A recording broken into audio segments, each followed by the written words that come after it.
존귀하신 하나님 감사합니다. 거룩한 주일 저희를 예배의 자리에 부르셔서 하나님을 찬송하게 하시니 감사합니다. 하나님, 우리가 드리는 찬양과 우리가 드리는 예배를 받으시고 주님 영광 받으시며 예배하는 모든 이들에게 한없는 은혜를 허락하여 주시옵소서. 특별히 오늘 연주해 준 이 규현 형제 기억하여 주시고 하나님께서 진학하게 하셨으니 그의 앞길을 열어주시고 하나님께서 그의 평생에 주를 찬송하는 복된 인생이 되게 하여 주시옵소서. 하나님의 백성들이 하나님 앞에 예물을 드렸습니다. 하나님, 쓰고 남은 것이 아니라 하나님 주신 것, 기쁨과 즐거움과 자원함으로 온전히 바치는 예물들이오니 하나님 받아주시고 우리 성도님들의 삶을, 필요를 채우시고 공급하여 주시옵소서. 이 드려진 예물이 하나님의 나라와 영광과 복음 사역을 위하여 아름답게 사용되게 하여 주시옵소서. 주의 백성들을 축복하여 주시고 오늘도 은혜 주실 하나님을 기대하며 예수님 거룩하신 이름으로 기도드리옵나이다. 아멘. 할렐루야. 많이 덥습니다. 그렇죠? 우리 옆 사람하고 인사하겠습니다. 잘 견디십시오. 여러분, 다른 대안이 없습니다. 그냥 견디셔야 합니다. 진짜 짜증내지 마시고, 특별히 혹시 남자 집사님들 중에 아직도 부엌에서 아무것도 안 하시는 분들이 계시면 주시는 대로 드십시오. 주시는 대로 드시고, 더우니까 웬만하면 한 끼씩 사 드시고, 우리 정부에서 돈도 주셨으니까 한 끼씩 사 드시면서 여름 잘 이기셨으면 좋겠습니다. 오늘 우리 오전에는 우리 규현 형제와 우리 피아노는 사모님이 치셨거든요. 우리 정정희 사모님 아름다운 연주 감사드리고, 오후에는 우리 이일복 목사님 말씀 전하시니까 오전에 오셨던 분들은 다 오후에 오시기를 축복합니다. 예, 안 오시면 출석 불러보도록 하겠습니다. 여러분, 제복을 입은 분들을 보십니까? 우리 가끔 제복 입은 사람들을 보게 되잖아요. 평소에는 그냥 우리랑 별반 다르지 않았는데 참 신기하게 제복을 입고 나면 사람이 달라 보입니다. 그리고 제복을 입고 나면 행동도 다르고 말투도 달라지고 태도도 많이 달라지는 것을 봅니다. 왜 그럴까요? 제복이 갖는 놀라운 효과가 있습니다. 제복은 그 사람에게 그가 누구인지를 가르쳐 줍니다. 그렇기 때문에 어떻게 행동해야 하는지도 가르쳐 주는 그런 내용을 담고 있습니다. 단순한 옷인데 단순한 옷이 아닌 것이죠. 그 옷을 입는 순간 사람이 변화됩니다.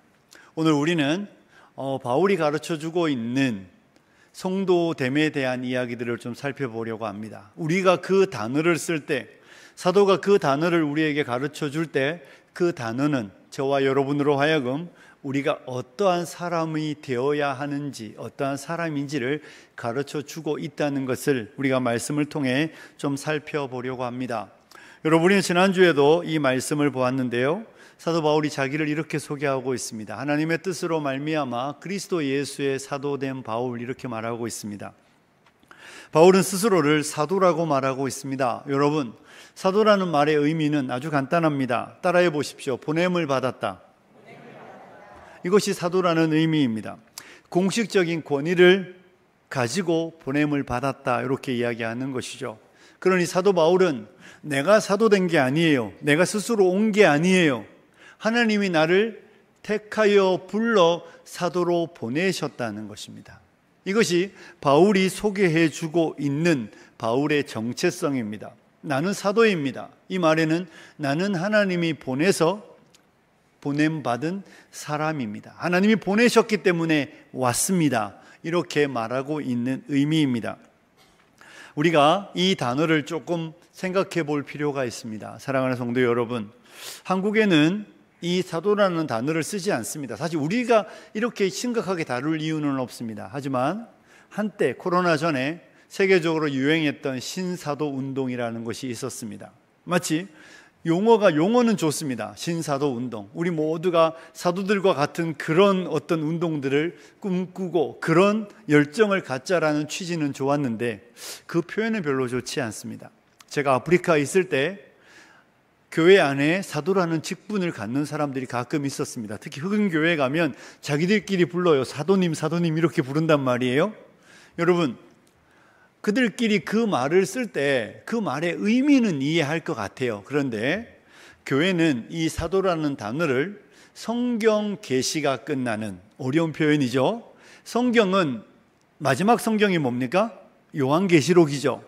요한계시록을 끝으로 계시는 종결되었습니다.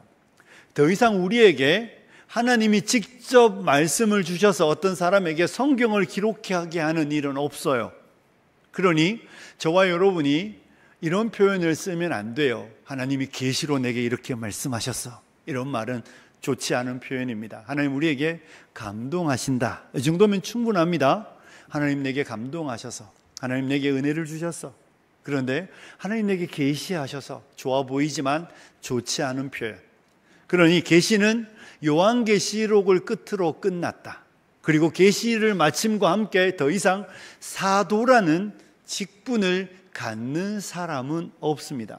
그러니 여러분, 누군가가 사도라는 단어를 쓰거나 마치 자기가 사도다 이런 이야기 할 때 여러분 그냥 귀담아 듣지 마시고 지혜롭지 못하구나, 어리석은 표현이라고 이해하시면 됩니다.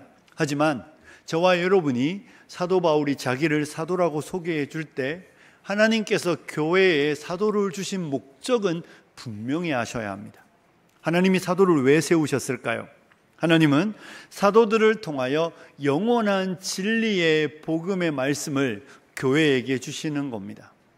하나님은 영원한 진리의 복음의 말씀을 주시는 목적이 무엇이겠습니까? 그것은 교회가 하나님을 알고 하나님의 뜻을 알고 하나님과 더 친밀해지고 하나님과 바른 관계 안으로 들어가게 하시기 위하여 주님은 사도들을 우리에게 주셨던 것이죠. 그러니 교회는 이 진리의 복음을 받은 곳입니다. 이 진리의 복음이 우리에게 들려졌습니다. 그러면 교회의 사명은 이 진리의 복음을 받았으니 이 진리의 복음 안에서 하나님이 무엇을 생각하시는가, 하나님의 계획이 무엇인가, 하나님의 뜻이 무엇인가에 관심을 가져야 한다는 것입니다. 요한계시록 14장 6절과 7절에 보면 이런 말씀이 나오고 있는데요. 우리 같이 한번 읽어보겠습니다. 시작.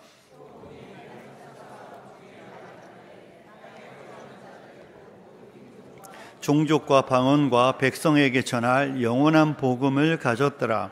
그가 큰 음성으로 이르되 하나님을 두려워하며 그에게 영광을 돌리라. 이는 그의 심판의 시간이 이르렀음이니 하늘과 땅과 바다와 물들의 근원을 만드신 이를 경배하라 하더라. 아멘. 6절 끝에 한번 띄워주십시오. 6절에 이런 말씀이 있었습니다. 맨 마지막이 영원한 복음을 가졌더라 이렇게 말하고 있습니다. 그리고 7절로 넘어가면 그가 큰 음성으로 이르되 하나님을 두려워하며 그에게 영광을 돌리라. 이는 왜냐하면 그의 심판의 시간이 이르렀음이니라 이렇게 말하고 있습니다. 여러분, 영원한 복음이 가르치는 내용은 이런 거예요. 하나님의 심판의 시간이 오고 있다는 것입니다. 그러니 너희는 하나님을 두려워하며 그에게 영광을 돌려야 한다는 것입니다. 복음의 메시지는, 여러분, 복음이 우리에게 가르치는 이야기는 하나님과 하나님의 심판에 관한 이야기입니다. 저와 여러분으로 하여금 이 땅을 살아가는 우리에게 이 땅에서 더 나은 삶에 대한 이야기를 하는 게 복음이 아니에요. 복음은 이 땅에 속하여 이 땅에서 태어나 이 땅밖에 알지 못하는 우리에게 이것이 전부가 아니라는 것을, 이것이 마지막이 아니라는 것을 가르쳐주며 우리로 하여금 하나님을 알고 하나님의 뜻을 알고 하나님과 바른 관계 안으로 들어오라는 것이죠. 저와 여러분으로 하여금 그 바른 관계를 위하여 그리스도 예수를 믿고 그리스도 예수를 붙들라는 이야기를 해주고 있습니다.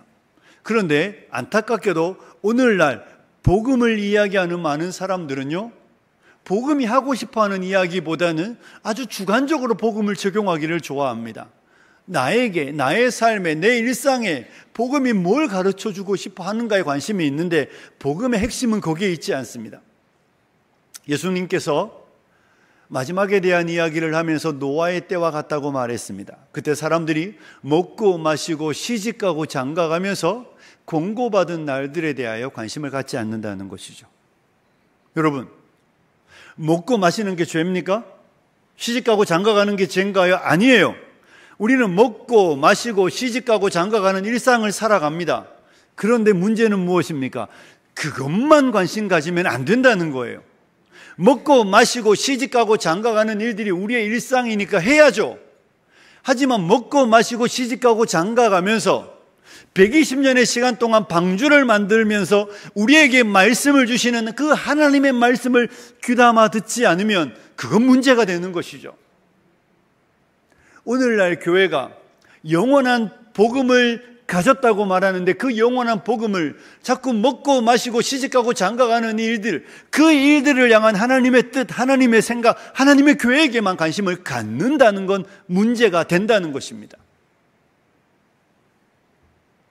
우리의 직장 생활, 우리의 가정 생활 중요합니다. 잘 하셔야 합니다. 그런데 우리를 직장으로, 가정으로, 세상으로 보내시는 하나님의 목적은 그곳에서 공고받은 날들을 알지 못하고 먹고 마시고 시집가고 장가가는 일이 전부인 것처럼 생각하는 그들에게 하나님의 심판이 있다는 것을 가르치라고, 하나님에게 관심 없는 그들에게 하나님이 계신다는 것과 하나님과 화목하라는 그 복음의 말씀을 전하라고 하나님이 우리를 보내신 것이죠. 그러니 교회는 복음의 객관적 내용에 더 집중해야 하지, 그 복음을 주관적으로 이야기하는 일에 온 마음을 쓰느라고 하나님의 날이 오고 있다는 것을 생각하지 않으면 안 되는 것입니다. 그런데 너무 많은 오늘날 한국교회와 현대교회는 나에게 주시는 여기에 너무 모든 관심이 집중되어 있습니다. 하지만 사랑하는 성도 여러분, 우리 지금 보십시오. 작년 여름에는 한 3주 정도 에어컨을 틀었으면 되는데 벌써 한 달을 틀었잖아요. 아직도 언제 끝날지 모르는 더위입니다. 내년에는 더 덥겠죠. 이 이야기가 무엇입니까? 끝을 향하여 가고 있다는 것이잖아요. 이 지구가 끝나가고 있다는 것을 주님이 우리에게 사인으로 주고 있는데도 교회인 우리가, 영원한 복음을 받은 우리가 그 주님의 사인을 귀담아 듣지 않고 먹고 마시고 시집가고 장가가는 그 일이 마치 복음이 우리에게 주고 있는, 복음이 우리에게 그 삶을 좀 더 윤택하게 하기 위한 것이라고 착각하고, 객관적인 복음의 내용, 그 복음이 주고 있는 하나님의 심판의 날들을 대비하라는 이야기를 우리가 귀담아 듣지 않는다면 저와 여러분은 우리에게 사도들을 주셨던, 우리에게 선지자들을 주셨던, 우리에게 말씀을 주신 그 하나님의 목적과 의도를 잘못 알고 있게 된다는 것입니다. 사랑하는 성도 여러분, 저와 여러분은 우리에게 사도를 주셔서, 우리에게 사도들을 보내시고 선지자들을 보내시고 수없이 많은 사람들을 보내셔서 우리에게 영원한 복음을 주시는 하나님의 의도는 우리의 삶의 어떠함에 있지 않고 그 하나님의 심판의 때를 준비하는, 그래서 저와 여러분을 다시 세상으로 보내시는, 우리가 그리스도를 대신하여 사신이 되어 세상으로 보냄받은 이유는 그들이 하나님과 화목하게 하기 위해서인 것입니다. 믿으십니까? 이것이 교회의 사명입니다. 그러니 저와 여러분이 가장 객관적인 이 복음의 진리를 가장 크게 우리의 삶에 받아들여야 합니다. 우리의 일상에 함몰되어 버리면 먹고 마시고 시집가고 장가가는 그 일상의 일들 중요한데 그 일에 모든 관심을 기울이고 그것을 향한 하나님의 뜻에만 관심을 갖다가 주님 다시 오시면 내가 너희에게 준 영원한 생명의 복음, 그리고 그 복음의 증인으로 내가 너희를 보낸, 바울은 사도로 부름을 받았다면 우리는 그리스도를 대신한 사신으로 세상에 보냄을 받았는데 그 복음을 내가 너희에게 주었는데 너희는 그 복음을 어떻게 전했으며 어떻게 이해하고 사용했는지 물으시는 하나님의 무릎에 입이 있어도 할 말이 없는 자가 될 것입니다. 사랑하는 성도 여러분, 저와 여러분은 사명자입니다. 믿으십니까? 주님은 우리를 사명자로 세상을 보내셨습니다. 그러므로 저와 여러분은, 바울은 사도라는 직분을 주셨다면 저와 여러분에게도 사도는 아니지만 사도의 의미가 갖는 같은 보냄으로 보냄을 받은 것은 변함이 없습니다. 교회는 10월이 되고 11월이 되면 그때 한번 전도하는 게 아니라 우리는 전도하는 공동체여야 합니다. 믿으시나요? 우리는 매 순간 일상 속에 언제 임할지 모르는 주님의 날들을 준비하며 개인의 종말, 우주적 종말이 언제 올지 모르는 세상 사람들에게 보냄을 받았습니다. 그들로 하여금 하나님과 화목하게 하게 하시려고 주님 우리 보내셨음을 기억하고 이 사명의 삶을 살아내시는 성도님들이 되시길 축복합니다. 바울은 이제 에베소 교인들에게 그 이 편지를 받고 있는 그들이 누구인지 소개해 주고 있습니다. 뒷부분이 이렇게 되어 있습니다. 에베소에 있는 성도들과 그리스도 예수 안에 있는 신실한 자들에게 편지한다라고 말하고 있습니다. 여기에는 그리스도인의 세 가지 특징이 나오고 있습니다. 오늘은 딱 두 가지만 살펴볼 건데요. 첫째는 이렇게 되어 있습니다. 에베소에 있는 성도들, 그리스도인들은 성도들입니다. 무엇이라고? 누구라고요? 성도들. 옆 사람에게 한번 말해 주십시오. 당신은 성도입니다. 성도 아닌 사람이 없잖아요. 성도의 뜻이 뭡니까 그럼? 뭐죠? 따라해 보십시오. 구별되었다. 성도는 구별된 사람이라는 뜻입니다. 구별하여 거룩하게 하셨다, 이렇게 이해하면 됩니다. 하나님께서 세상에서 구별하여 하나님께 속한 자가 되게 하셨다는 것이죠. 그러니 이 에베소에 있는 성도들이니까 여러분, 이 타락하고 음란했던 그 도시 에베소에서 하나님이 그들을 성도로 부르신 것입니다. 하나님은 그들을 불러내었습니다. 그런데 그들은 여전히 에베소 안에 있는 것이죠. 이것이 성도의 독특함입니다. 성도는 분명히 세상 안에 있습니다. 그런데 세상에 속하지 않은 사람이라는 것이죠. 타락하고 음란한 이 에베소라는 도시에 있지만 하나님이 그들의 공로와 그들의 어떠함과 관계없이 하나님이 기쁘신 뜻 안에서 그들을 성도로 구별하셨다는 것입니다. 이것이 성도됨의 의미입니다. 사랑하는 성도 여러분, 이들은 에베소에 살지만 에베소에 속하지 않은 사람입니다. 하나님이 그들을 구별하시기 전에 그들은 그냥 에베소에 있는 사람들이었습니다. 모세가 성막을 만들었습니다. 성막을 만들 때 회막도 만들고 기구들을 만들었습니다. 향단도 만들고 언약궤도 만들고 많은 것들을 만들었습니다.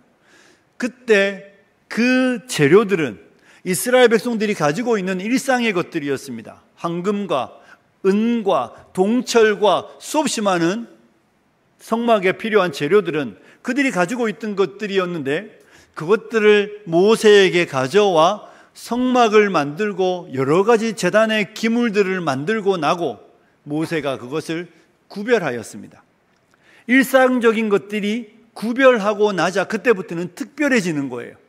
더 이상 일상적인 것이 아닌 것입니다. 이것이 구별되다는 것이고 성도의 의미가 그런 것이죠. 우리가 하나님의 뜻으로 말미암아 성도로 부름을 받았을 때 하나님이 제가 이 가운을 입고 있잖아요. 저와 여러분이 그리스도 예수의 은혜로 그의 보혈로 우리가 은혜의 옷을 입게 되면 그때부터 우리는 구별된 사람이 되는 것입니다. 이전의 모습은 우리와 관계없고 세상은 우리가 세상에 살고 있지만 세상과 관계없는 사람인 것이죠. 이것이 성도되었다는 말의 의미입니다. 그래서 여러분, 우리 이 개신교는, 우리 이 기독교 개혁교회는 성도라는 단어를, 이 앞에 붙이는 이 단어를 특별한 사람들에게만 쓰지 않습니다. 로마 가톨릭에서 말하는 것처럼 성 누구요 부르잖아요, 그죠? 성 안나요, 성 토마스 아퀴나스, 성 어거스틴, 우리는 그렇게 붙이지 않는다는 것입니다. 왜냐하면 그들과 우리는 다르지 않기 때문입니다. 그들은 특별한 사람들이 아니에요. 그들은 그들을 특별하게 구별하여 그들이 이루어놓은 공로와 공적과 그들이 쌓아놓은 신앙에 마치 어떤 것들을 기도할 때 가져옵니다. 성 누구여 도우소서, 성 안나여 도우소서, 이렇게 하는데 우리는 그렇게 말하지 않습니다. 우리에게는 예수 그리스도면 충분합니다. 믿으시기를 축복합니다. 그래서 우리는 그들과 우리를 다르다고 말하지 않아요. 그들과 우리는 같습니다. 다 누구입니까? 성도입니다. 탁월하게 살았던 그들이나 좀 탁월하지 않지만 여전히 은혜 안에 살아가고 있는 우리 모두는 다 성도라는 사실을 믿으시기를 축복합니다. 하나님은 우리를 성도로 부르셨습니다. 이 성도라는 말 속에는요, 구별하여 거룩하게 하신다는 것이죠. 그렇기 때문에 성도는 지금보다 더 훌륭한 사람, 지금보다 더 나은 사람이 된다는 것입니다. 왜냐하면 하나님 우리를 구별하여 우리 안에 거룩하게 하시기 때문에 성도는 지금보다 더 나은 사람이 되어야 할 줄로 믿습니다. 사랑하는 성도 여러분, 그렇기 때문에 우리가 성도라는 단어를 쓸 때 그 말 속에 이미 우리의 인생의 목적이 정해져 있습니다. 여러분, 요한계시록 18장 10절에 보면 이런 구절이 나오고 있습니다. 요한계시록 18장 10절 같이 읽을까요? 시작.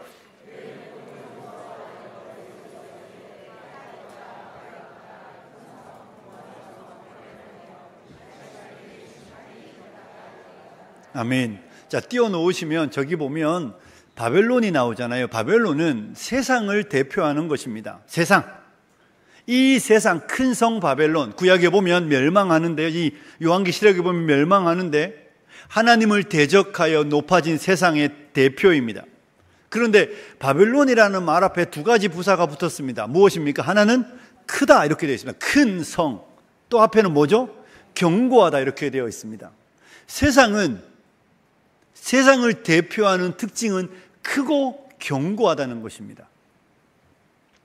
막강하다, 위대하다, 크다. 그런데 여러분, 우리가 하나님의 도성 예루살렘을 말할 때 큰 성 예루살렘이라고 말하지 않습니다. 어떻게 부릅니까? 거룩한 성. 뭐라고요? 거룩한 성. 세상은 큰 것, 견고한 것, 그리고 그것으로 자기를 드러내고 자기를 나타내려 합니다. 그래서 높아져 있고 커야만 세상 사람들로부터 인정받고 존경받습니다. 그런데 기독교는 크고 견고한 것을 목적으로 삼지 않습니다. 기독교의 목표는 거룩함에 있습니다. 성도, 더 거룩해지는, 더 구별되었음을 증명해내는 것이 우리의 목표입니다. 이것이 세상과 우리의 싸움입니다. 그런데 언제부터인가 교회가 세상의 가치관을 받아들이기 시작했습니다. 고지로 높은 곳으로 올라가면 하나님이 더 영광을 받지 않으실까? 더 커지고 더 이름내고 더 위대해지면 하나님의 영광도 더 커지지 않으실까? 하나님이 그런 계획이 있었다면 사도 바울을 그 세상에 가지고 있었던 그 명성을 그대로 가지고 사용하셨겠지만 하나님은 그 방식을 선택하지 않습니다. 사랑하는 성도 여러분, 큰 성, 그러니 교회를 이야기할 때 큰 교회는 우리의 목표가 아닙니다. 그렇다고 우리가 전도하지 말자 이런 이야기가 아니라, 이해하고 들으십시오. 여러분의 이해를 돕기 위해 쓰는 표현입니다. 어중이 떠중이 개나 소나 다 모아놓고 많으면 된다, 이런 생각하시면 안 된다는 겁니다.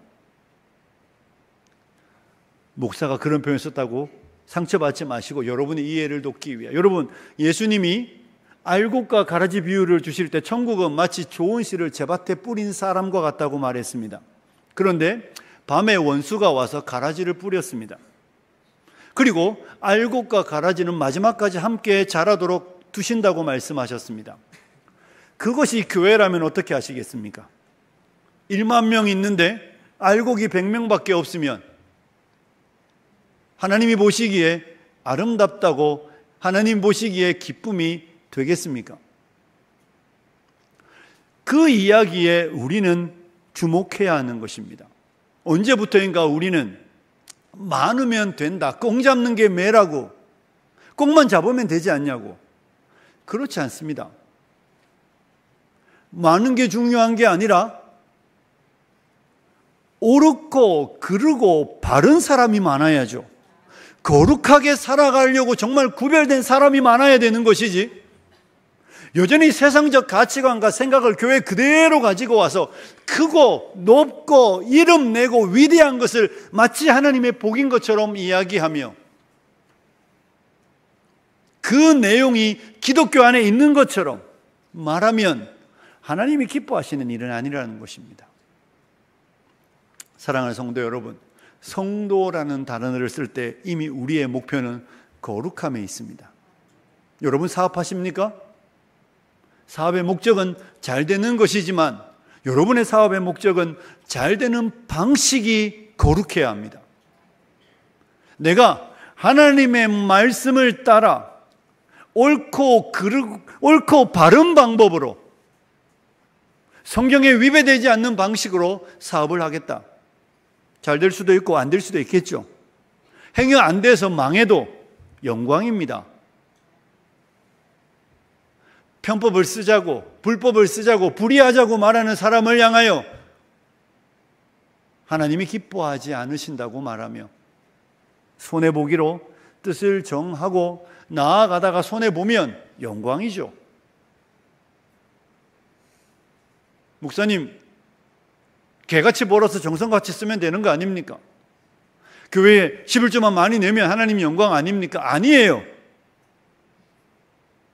세상은 그런 방식을 선호할지 모르지만 하나님은 아닙니다. 우리 하나님은 가난하신 분이 아니에요. 우리 하나님은 무엇이 부족하신 분이 아니에요. 원하시면 다 하실 수 있습니다. 믿으시죠? 그렇기 때문에 우리의 목표는 크고 견고하고 크고 위대한 데 있지 않습니다. 한결같은 성도의 목표는 거룩함입니다. 성도라고 부르면, 성도라는 이름을 우리가 가졌으면 우리의 목표는 한결같아야 합니다. 하나님, 내가 거룩한 하나님의 백성으로 거룩함을 잃지 않도록 신실하고 진실하게 주의 말씀을 살아낼 수 있도록 나를 붙들어 달라고 기도하셔야 되고 그 삶을 살아가셔야 합니다. 그렇게 살아감에도 불구하고 하나님이 우리를 높여주시면 영광인 것입니다. 그렇게 살아가는데 하나님이 우리 교회 안에 사람들이 늘어나게 하시면 영광이죠. 온통 목사가 비위 맞춰야 되는 사람들, 말씀의 기준과 아무 관계없는 사람들, 하나님의 뜻과는 무관하게 여전히 세상의 생각들로 가득 차 있고 세상을 추구하고 살아가는 그 사람들을 향하여 성도님 불러주면서 행여 교회를 떠날까 노심초사하고 그렇게 살아가는 건 하나님의 방식이 아니지 않습니까? 죄를 죄라고 지적하지도 못하고 틀린 걸 틀렸다고 말하지도 못하고 아닌 걸 아니라고도 말하지 못하며 많이 모여 있는 것, 그것이 하나님의 기쁨과 무슨 관계가 있겠습니까? 사랑하는 성도 여러분, 성도의 관심, 하나님의 관심은 거룩함입니다. 잊지 마십시오. 큰 성, 견고한 성은 세상의 가치관입니다. 절대로 여러분의 자녀들에게 크고 견고하고 높아지라는 이야기 하시지 마십시오. 원하시면 하나님이 높일 것이고 원하시면 하나님께서 크게 하실 것이지만 때로는 많은 사람들은, 우리 중 99.9%는 평범하든지 때로는 평범하여도 미치지 못하는 삶을 살아가게 됩니다. 그 삶의 자리에서도 거룩함을 잃지 말라고 가르치시는 여러분들이 되시길 축복합니다. 끝까지 견고하고 끝까지 흔들리지 않는 그 거룩한 성도됨의 부르심을 잊지 않는 것이 영광인 것이지, 이름은 성도인데 명찰은 성도를 달았는데 생각과 마음은 크고 견고하고 강하고 위대해지는 것에 관심을 갖는다면 주님의 생각과는 많이 동떨어져 있다, 이렇게 생각하셔야 합니다. 사랑하는 성도 여러분, 성도 거룩함을 위하여 구별되었다는 사실을 믿으시기를 축복합니다. 한 가지만 더 빨리 살펴보고 말씀을 마무리하겠습니다. 두 번째, 이렇게 되어 있습니다. 신실한 자들이라고 말하고 있습니다. 이 신실하다는 말은 두 가지 의미가 있습니다. 하나는 믿음의 내용을 가지고, 그죠? 믿음의 내용을 가지고 믿는 사람이라는 것입니다. 우리가 사도신경을 고백합니다. 아무것도 내용 없이 그냥 교회 왔다 갔다 하는 게 아니라 그 사도신경의 내용을 신앙으로 고백하는 사람입니다. 나는 이런 하나님을 믿습니다. 나는 이런 예수님을 믿습니다. 나는 이런 성령님을 믿습니다. 나는 이런 교회를 믿습니다라고 고백해야 합니다. 그러니 믿음의 내용이 없는 사람은 믿는 사람 아닙니다. 목사님 그런 거 필요 없고 그냥 머리 들이밀면서 축복해 주세요. 아니에요. 믿음의 내용이 있어야 참된 믿음입니다. 하나님이 누구신지를 알고, 예수님이 누구신지 알고, 성령님이 누구신지를 알고 성경에 나와 있는 그대로 믿는 분들이 되시기를 축복합니다. 그리고 그 믿음이 우리의 마음을 움직여 우리의 마음이 감화와 감동되어 우리의 의지가 동반되어 주님을 사랑하고 주님을 섬기는 걸음으로 나아가는 것이죠. 그래서 믿음을 지키는 사람이 되는 것입니다. 믿음을 도전하는, 우리의 믿음을 흔들어 놓는 이 마귀의 도전들을 능히 이기고 그 도전들 앞에 주저앉지 않고 끝까지 인내하는, 견디고 인내하는 이런 사람들을 신실하다고 말하는 것입니다. 사랑하는 성도 여러분, 믿음은, 따라해 보십시오. 믿음은 현재형이다. 우리는 자꾸 믿음을 과거에 이야기하는 분들이 많이 있습니다. 아우, 믿음이 좋았었어요. 저도 한때는.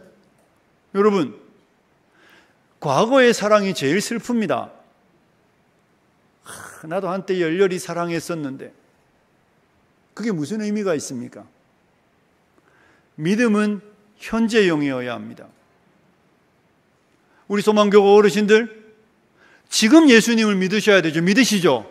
지금 여러분의 마음속에 예수가 나의 구주시고 나의 사랑의 유일한 사랑의 대상이라는 믿음이 있어야 천국 가는 거예요.